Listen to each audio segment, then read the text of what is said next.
All roads lead to Rome. But this time without spending a dime. We are going to explore the free possibilities that the Eternal City can offer. With more than 10 million people visiting yearly, it is one of the most popular cities in the world. Let's see what we can do in Rome all for free. We took the metro to Ottaviano and then walked another 15 minutes until we reached the majestuous San Pietro Square. Our trip starts from the world's Catholic center of the world, Vatican. It is free entry to enter St. Peter's Church, but the immense queues made us reconsider visiting it. You will need to wait at least 3 hours to visit the church. I visited on a previous occasion and I can say it totally worth the wait, but not on this occasion, as we have just 2 days to explore Rome. Amateurs of spectacular views will enjoy the church cupola. This is not for free, it costs 8 euro to climb via the stairs and 10 euros to take the elevator. You will be on the top of Rome. After Vatican, we walked our way until the Boe Navona Square. By the way, Roma is walkable. Metro stations can be far from the attractions, plus the fact that if you take the metro you will miss a lot of attractions. The city of Rome is a large museum. My recommendation is to take the metro just for large distances. Combined metro and bus ticket is 1.5 euro and you can ride as much as you want for 100 minutes. After Navona we walked until the Pantheon, another wonder of Rome. With a history of more than 2000 years, the Pantheon was initially a temple dedicated to the 12 gods. 1500 years ago, the temple was officially converted to Christianity and named Saint Maria ad Martires.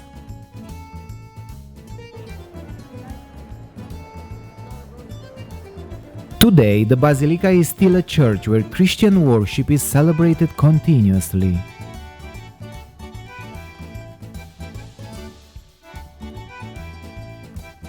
One thing that you should know before coming to Rome is that here you will find the most beautiful churches in the world. So even if you're not a Christian believer, it is a must to explore the imposing architecture and decorations of the churches.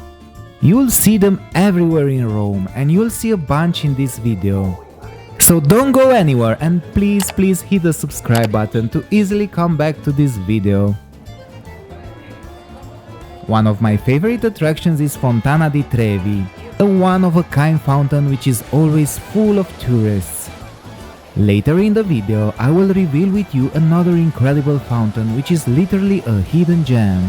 The precise legend of the Trevi fountain says you should stand with your back to the fountain and toss a coin over your left shoulder to guarantee a return trip to Rome. I can admit that it worked for me for 3 times already. Yes, it's my 4th visit to Rome. I can't get enough of it. I love it. I love Italy. A spectator of Fontana di Trevi is the church of Santi Vincenzo e Anastasio a Trevi, which is a Baroque church built more than 400 years ago. In hope to catch the famous sunset of Rome, we visited Piazza del Quirintale, where Quirintal Palace accommodates the official residence of the President of the Italian Republic. The clouds clearly let us know that we will not see any sunset today. A short passing by Piazza Venezia, to which we will come back for a free visit to the imposing altar, but we'll tell you all about it in the next coming minutes. Now find the stairs that will take you to Piazza del Campidoglio, on the top of the ancient Capitoline Hill. It is composed of 3 main buildings, Senatorial Palace and the 2 palaces that make up to the Capitoline Museums. Considered to be one of the oldest national museums, founded in 1471. The next day we started our exploration from the hidden gem I was talking about, meaning Fontana dell'Acqua Paola, also known as Il Fontanone or the Big Fountain. It's a monumental fountain located on the Janiculum Hill near the church of San Pietro in Montorio. It was built in 1612 to mark the end of the Acqua Paola aqueduct. It was the first major fountain on the right bank of the river Tiber. Besides the fact that there are just few tourists visiting the fountain, you can also enjoy marvelous views of Rome.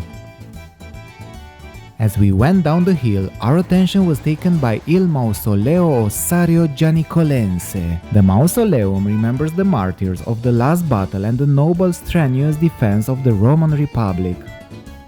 Inside there is the tomb of Goffredo Mameli, the author of the lyrics of the Italian national anthem. Close by, we were expected by the serenity of the church of San Pietro in Montorio. We had all the church for ourselves and we were profoundly impressed of the divine energy it gave us.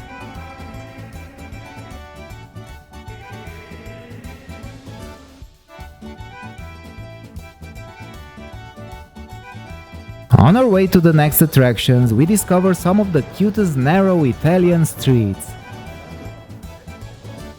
Basilica Santa Maria in Trastevere is one of the oldest churches of Rome, dated back from the 3rd century, when Christianity was not yet widely accepted. Although the church has been reconstructed on several occasions, it maintains its early medieval architecture. The church's exterior is notable for the stunning golden mosaics on its facade and for its bell tower, which dates from the 12th century. Despite the beautiful altar pieces and other decorative elements that fill the church, visitors' eyes fixate particularly on the golden mosaic located on the apse.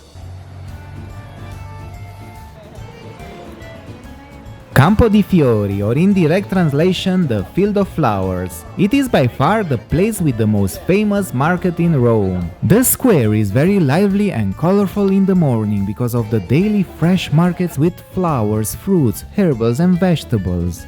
In the evening there is a lot of drinking on the terraces and in the bars around the lively square. Another incredible church is San Andrea della Valle. It is one of the great 17th century preaching churches. The basilica is the general seat of the religious order of the Theatines.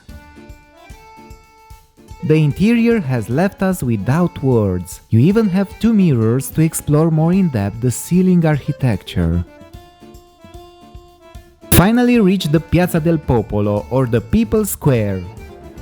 It is a large elliptical space designated by architect Valadier, with several interesting churches, an impressive obelisk, 3 fountains and the old and impressive city gate into Rome. Here we were delighted by the live music, the architecture of the buildings and the beautiful fountains.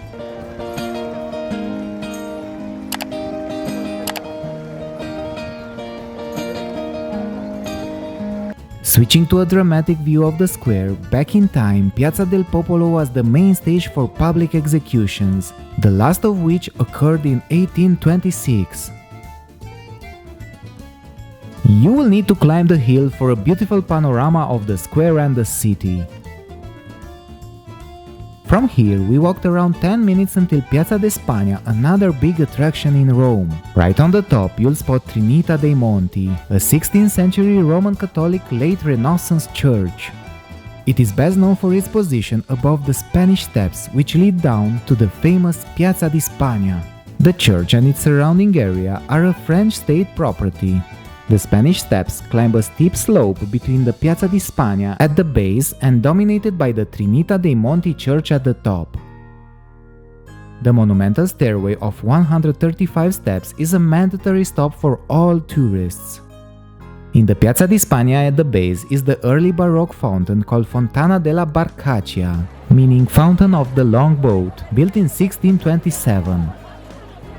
According to a legend, Pope Urban VIII had the fountain installed after he had been impressed by a boat brought here by a flood of the Tiber.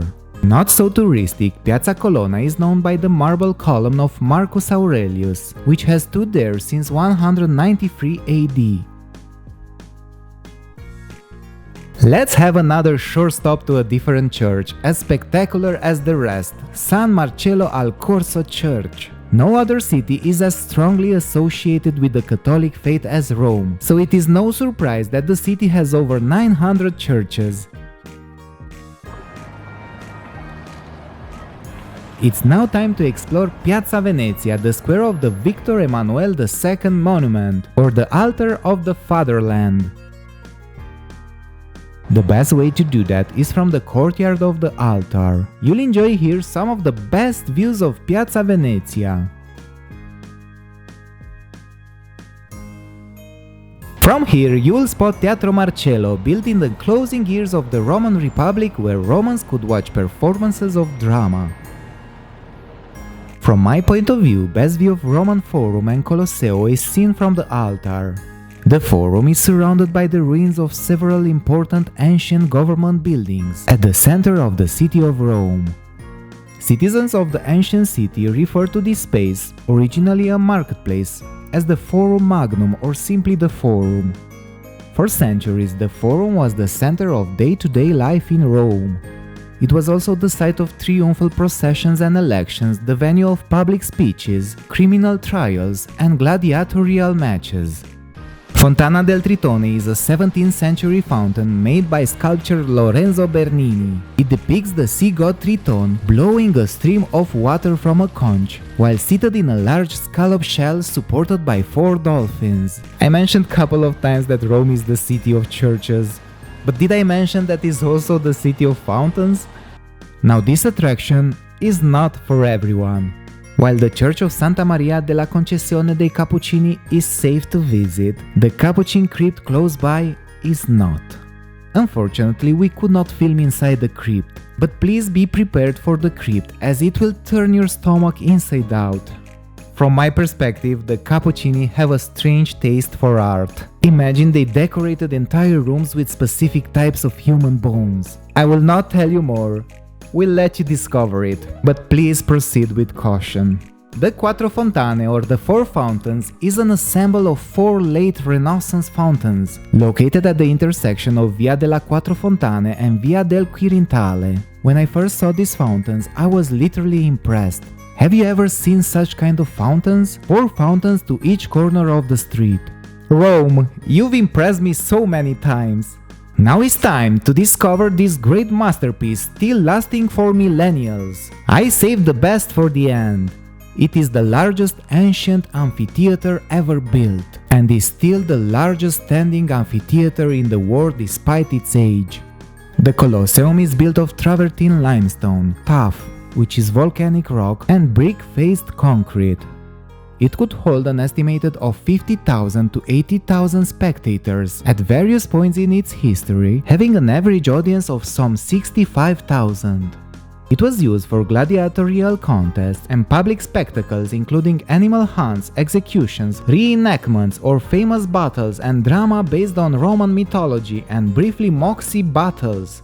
It was later reused for such purposes as housing, workshops, quarters for a religious order, a fortress, a quarry, and a Christian shrine. Although substantially ruined by earthquakes and stone robbers taking spolia, the Colosseum is still a renowned symbol of Imperial Rome and was listed one of the new 7 wonders of the world. The Arch of Constantine is a triumphal arch in Rome dedicated to the Emperor Constantine the Great. The arch was commissioned by the Roman Senate to commemorate Constantine's victory over Maxentius. The arch is constructed of brick-faced concrete covered in marble. To end up in the same manner with the theme of the video, I want to tell you honestly that Rome has the most delicious water I ever drank. And the best part is that it's completely free. You'll find even free sparkling water in front of Colosseo metro station. As a tip, just always take an empty bottle with you and look for the free water taps. Thank you for virtually traveling with me in one of my all-time favorite cities. With the presumption that you've enjoyed my video, please click on the like and subscribe button, and let's have a deeper connection. Just leave me a comment with your feedback or thoughts and I will get back to you. This is Travel and Tell No One reporting from the Eternal City. Over to you, my friend.